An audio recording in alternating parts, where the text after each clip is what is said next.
All right, what is going on, everybody? Welcome back to another day of SaberSim's DFS office hours. It is Tuesday, December 19th of 2023 here. Looking ahead, we have a 4-game NBA slate later this evening, and then we have an 11-game hockey slate. So it should be a fun day of DFS. For those of you who are new here, welcome. My name is Andrew. I'm one of the coaches over here at SaberSim.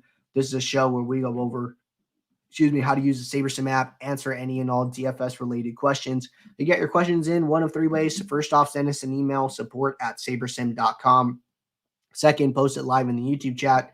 Third way, post it in the office hours channel in our Discord server. If you're not in our Discord and want to get signed up, there is a link in the description below. Get access to our similar channels, individual sport channels, get access to the rest of the SaberSim team here. So can't say enough good things about the Discord.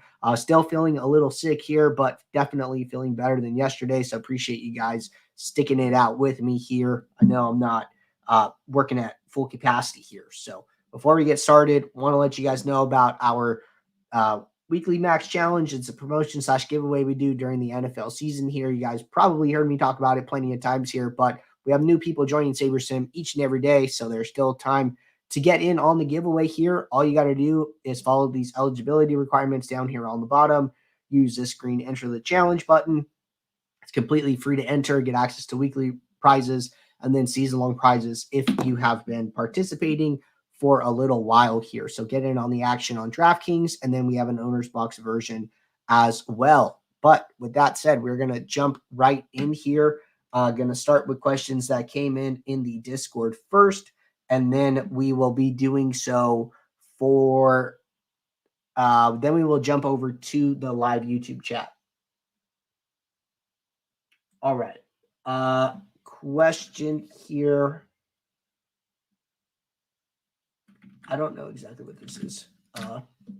First question here from Gamble Trade said, hi, I was wondering if you could have the team make available the post-lock sims for both live final contests, main and afternoon only on DK yesterday. Okay, good question. We did do this for the main slate for sure. I didn't know there was an afternoon only live final. So that one's really interesting. That's definitely news to me. If you so I did request this because Max and I ended up recording our weekly NFL review and we focused on the live final. So this was not up this morning, but it is up now. So this one is good. If there is an afternoon only one that I am completely unaware of, do me a favor, send us a link to the contest. You can either send it via the question mark in the top right and send us a message here, or you can send us an email, support@sabersim.com. And if we have the link to the contest, then we can get the file uploaded. So if you do that for us, then we should be able to take care of that. All right, question here from Sammy. Question says, hey, Andrew, I had a curious question. You guys say we can run 5 contest sims at a time now. For Geomini, you also said to use it per contest. Now, what about if all 5 contests are kind of similar? Will you still run all contest sims as well as doing the Geomini per contest? Thanks. Okay, good question. So just to clarify, you could do up to 10 contest sims at a time. So in the contest sim settings, when you have your list of contest sims, you can have up to 10 here. Just a note here. And then as far as Geomini goes, there's like a specific way that we have talked about. This is probably something that we can demo here. Let's go to is there Thursday football? Yes, there is. So New Orleans and the Rams, right? So it looks like initial projections are up. So I'm just going to run a couple builds here. I meant to put 0. Okay, so while the build runs, I am going to enter a couple contests for Thursday.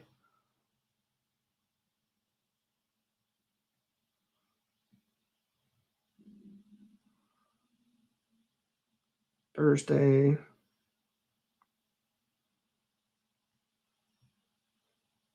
So this kind of goes back to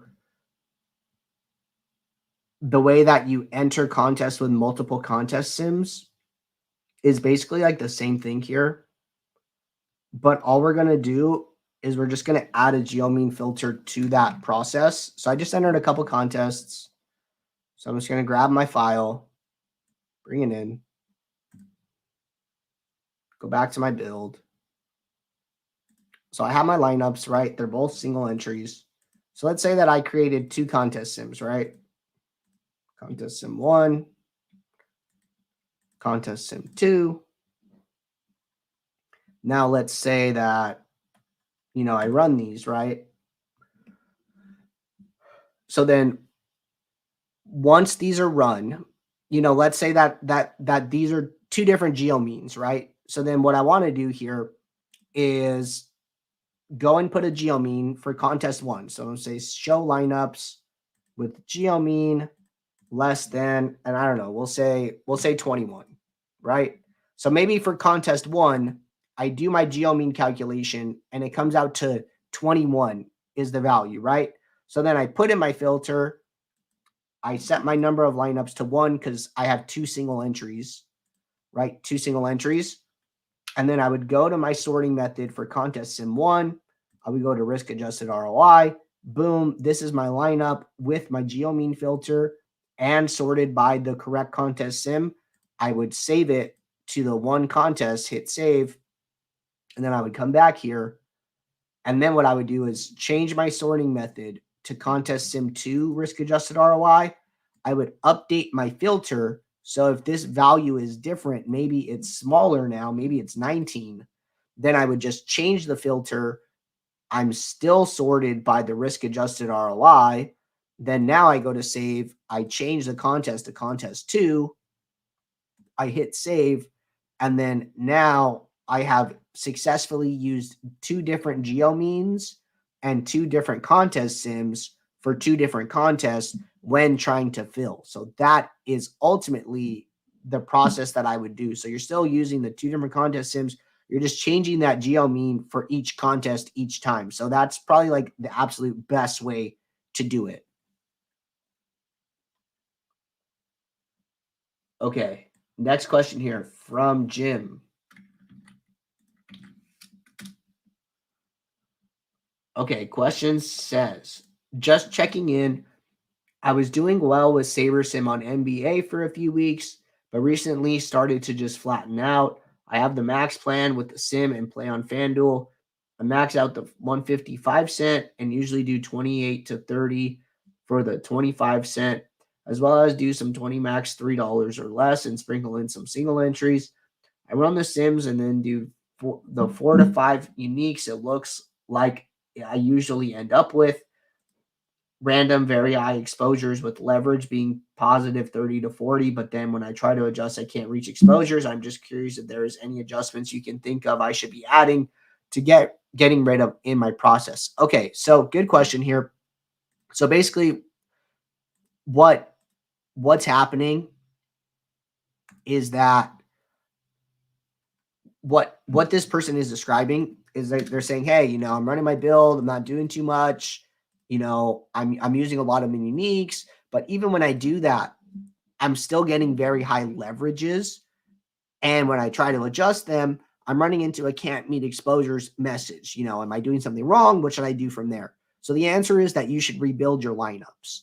And the way that basically when we did this entire redesign, we did it for this specific purpose. For when you tinker with your lineups to the point where you don't meet exposures, it was very, very challenging to like get a new good set of lineups. But now you could do that very easily here, right? So like, let's say that I'm going to max out my mini uniques, right? So max is, looks like 4 here. But then you know what? If I sort by leverage, I still have like pretty high leverages to some of these guys. Jeremy Grant, Jeremy Socan, even Devin Vassell. So maybe I don't want that, right? Maybe I want like a far lesser number. So let's say that I go through here and then I adjust all these guys and then I get a message that I can't meet my exposures. What should I do? what you should do is come over here to this rebuild lineups button.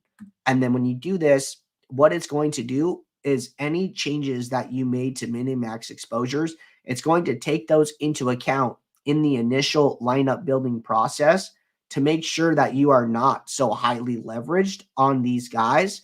And then you should get a set of lineups that is closer to what you want. So you don't have to get it right on the first time. It is okay to rebuild your lineups and then see what you get after. And you can rebuild your lineups over and over and just dialing it in closer and closer and closer to what you want each time. So when you run into the message, do not be afraid to use the rebuild lineups button. It should help you out a ton.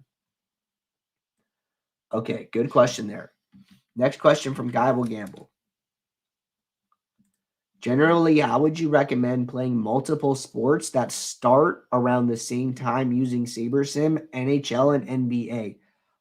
Good question. I would probably always do my NHL lineups first, just because it's less likely that news is going to break, and NHL, lines and teams are usually confirmed way farther in advance than NBA. And then I would save NBA for last because news usually breaks later, and then the news that does break is usually more impactful. So I would always do NHL first and then NBA second. Okay, good question. All right, jumping over to the YouTube chat. Question from Deshaun. How should I use Saber to get to some low-owned plays today on a 4-game NBA slate where it's pretty chalky across the board? I know chalk hits a lot in NBA, but I assume you would still need a couple low-owned 15% or single-digit owned guys, even on a small 4-game slate like today. Okay, and then this is another question. So let's just stop here on this first one. So the first thing that you could do if you're not getting to enough low-owned plays as you would like is you could change your Saber score. And basically the more entries in your Saber score, like say you're on, 1K to 10K, the lineups that you get are going to be different from the lineups that you get on like 50K plus. And the reason for that is because the negative weight on average adjusted ownership is higher the more entries you go. So if you do that, like here in this example, on this small slate 50K plus, I have 1, 2, 3, 4 guys, about 15% ownership. And then if I go 100 to 1K, in this one, I still have 3 here, right? I have 3 guys, but either way, I think like the point remains like a little bit there. And then what's really, so like the sum ownership is about like 15% off. So like we got getting to like one smaller player. So like you could do that just simply through your Saber scores, like using a higher number of entries. Or if you wanted to be super aggressive, what you could do is go and set like a lineup rule and then say group. You could say automatic. You could say use at least 1, use at least 2, however you want. And then you could even add a requirement where it says like my own is less than, and then you say 15% if that's the number that you wanted. And then this will guarantee that each lineup has at least 2 players that are under 15% owned in your lineups. Also, make sure you're building with a high sim diversity. So the higher the sim diversity, the more likely you are to get to some of those outlier plays because we're taking smaller groups of sims. So that's another idea for you.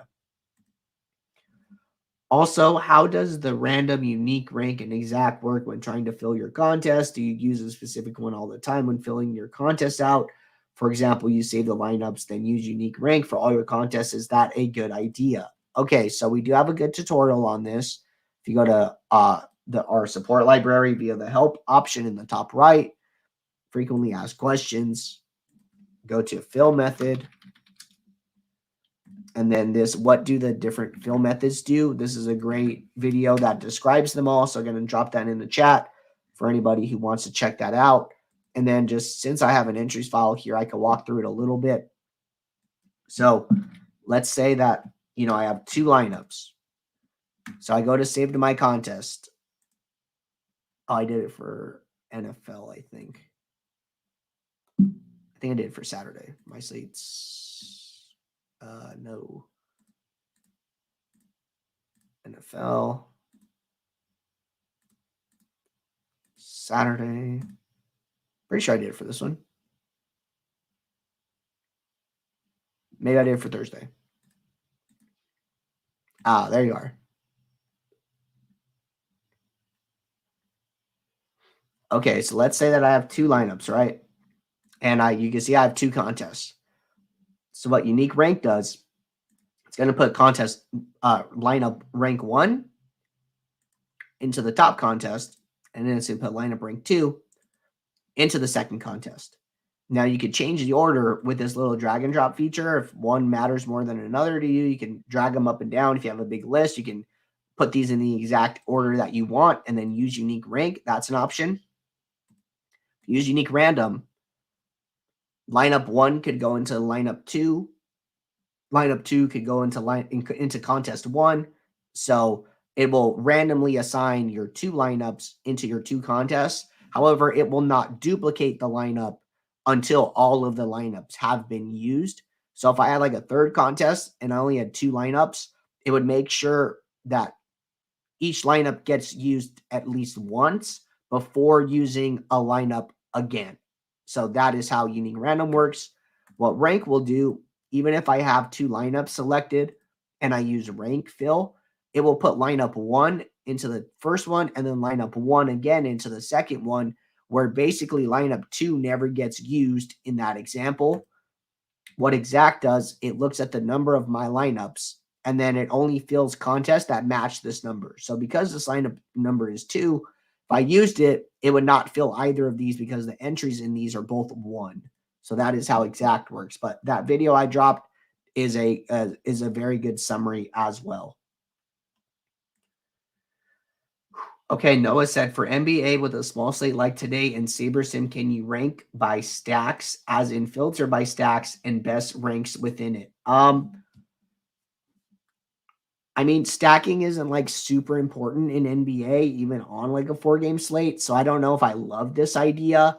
But you can definitely look at the stacks that are being generated and use that as information to guide you in your process. So there's nothing wrong with doing that.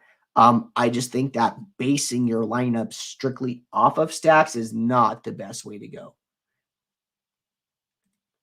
Okay, Carol said, during post-build review of lineups, I often see multiple players that don't show up in any lineup in a 500 lineup pool.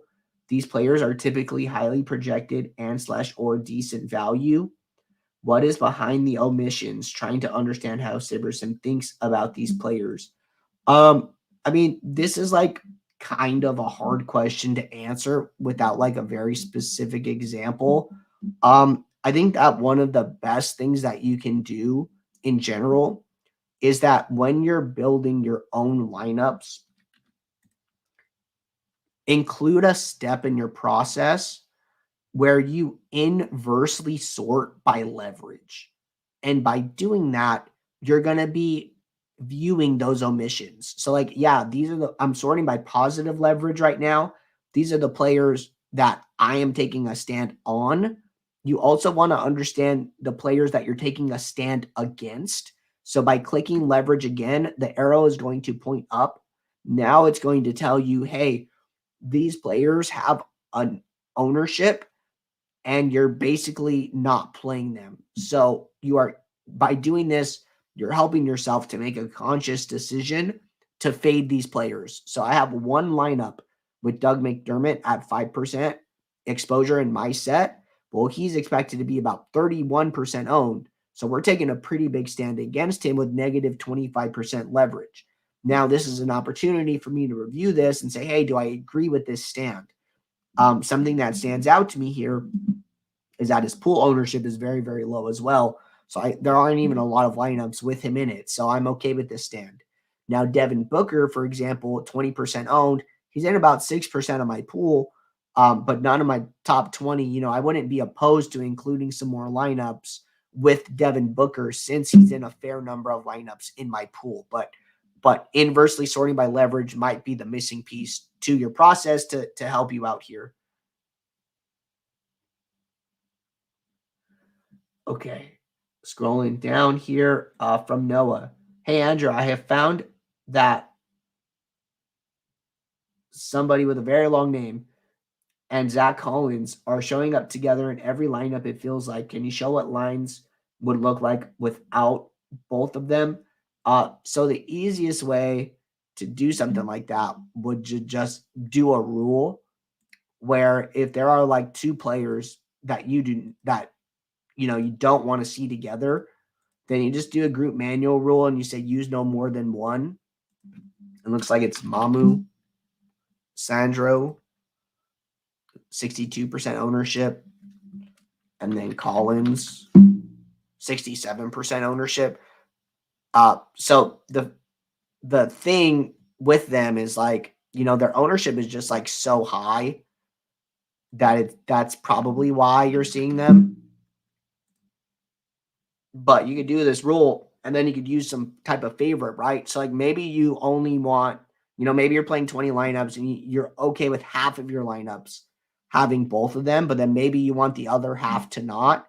So then that's an opportunity to build 10 lineups with a rule like this in one build, do 10 lineups in another build where you don't have this rule, send both of those lineups to the favorites tab using the star icon, and then filling your contest from the star icon where you can combine those lineups into a single contest, right? So that's probably a good option in this scenario.